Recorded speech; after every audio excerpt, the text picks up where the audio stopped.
Welcome to Goal Zone, presented by Toyota. So pretty one-sided, as John Champion said in commentary. Manchester City easily beating Manchester United in the end by 3-0. Rebecca Lowe, Tim Howard, Robbie Mustoe. Your first reflections, Robbie, if you will. I just think it's a very sad situation with Man United. I'm just racking my brains to try and think where we're going with Man United. You know, we've heard the manager say in pre-season, and as soon as about 2 days ago in his press conference, that we're a different team now. That looked like last season's third against last season's 15th place team, which was Manchester United. I look on bigger picture, Man United have basically cleared out 8 first-team players. They brought in 3 forwards and looks like a backup goalkeeper. You know, how long does the club allow this to continue? Everybody wants to give a manager time, windows, time for philosophy, time for new players. Gosh, they don't look any different. Is spending 200 million plus on new forwards move the needle? Not yet. I know they're not all out there, and Matheus Cunha is their best attacker. But praise to Man City. You know, Phil Foden coming back was great. Erling Haaland, signature performance from Erling Haaland. Doku deserves mention as well. Yeah. Can we stay on Manchester United for a second? I want to talk to you, Tim, about the substitutions made by Ruben Amorim. It was about 60 minutes on the clock or so. They were chasing the game, 1-0 down, and on came, or 2-0 down, I should say, and on came Harry Maguire and not Mainu, and not Joshua Zirkzee, the one player on the bench that you think, at 2-0 down, you might use to try and get back in the game. What is wrong with these substitutions? Yeah, So Zirkzee is the one who has to come on the pitch because he's the only one that can change the game in the forward area. The one thing I haven't worked out yet is Ruben Amorim likes to change a centre-half for a centre-half, like for like, round about 60 minutes. He does it often. I'll have to check exactly how many times, but he does it often. And I'm not really sure why he does that. Very few managers will change their centre-half at all. Maybe it's for set piece, you know, you talked about it, maybe it's for attacking set pieces and so on, but it just doesn't feel like that is the right way to go about it. It doesn't change the game in any way for me. But if you're putting Harry Maguire on for attacking set pieces... Yeah, no, totally. What is that saying about your attitude to the game? Yeah, that in and of itself is a problem. But I've seen it even in the run of play when they're not losing the game. But to your point, we walked away from opening day at Old Trafford and thought this was a good performance. Yes, they lost, but it was a good performance. And so they're trying to get incrementally better. But they're missing 2 sixes, they're missing a wing back, they're missing a goalkeeper. I know they brought one in, we'll see. They're missing a goalkeeper, and they're probably missing a center back. So, you know, I know you spend a lot of money, you can't do that all in one window, but they're still a ways away. Well, I mentioned it, Robbie. 16 defeats in 31 Premier League games. Over half of his Premier League matches have been losses. In the Premier League, he has a 26% win rate. Is he out of his depth, Ruben Amorim? It's looking like he might be, you know, and this new team, I'm just looking at the games already so far this season. They played OK, Arsenal lost. Fulham couldn't hold on, drew that game. They lost to Grimsby Town in the Carabao Cup.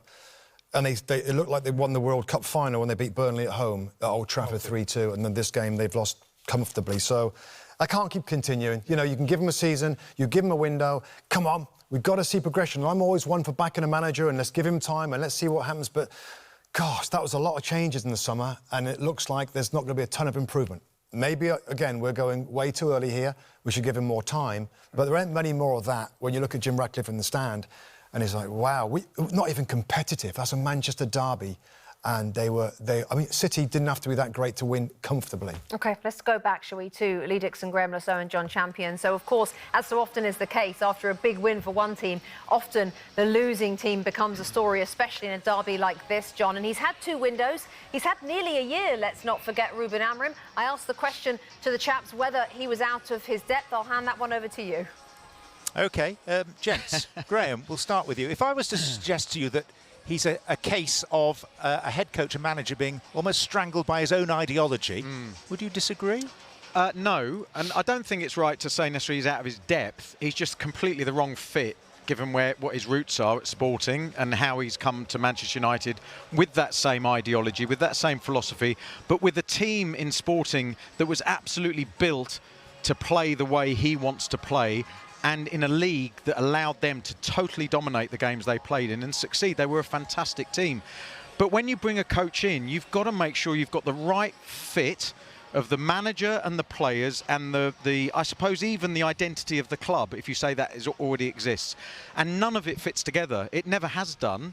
And I can't see it ever changing. Either he changes, they completely build a new squad, or they get rid of the manager. At some point, those are the only three options. So what happens next, Lee? This goes on for a bit longer.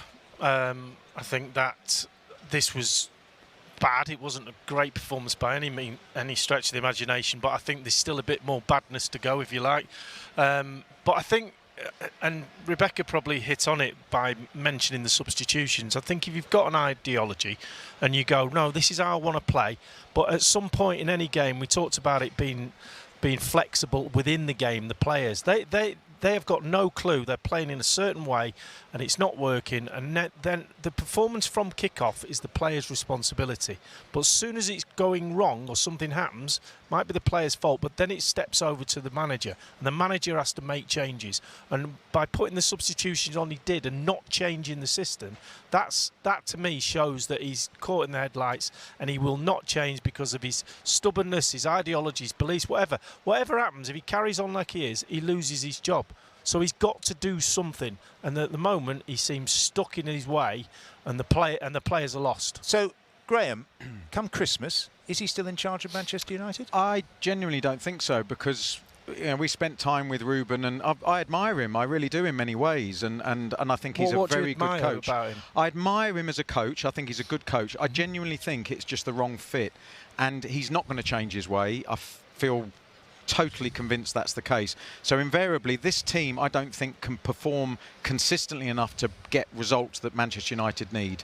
So at some point, something's going to break, and that'll be the coach. The easiest thing is to... But part of being a good coach is recognising problems Absolutely. and adapting to what you've got in front of you, and you can't always be the same way all of the time. So no, but a lot of modern coaches, a lot of managers have their philosophy, and they are unbending from it, however bad things get.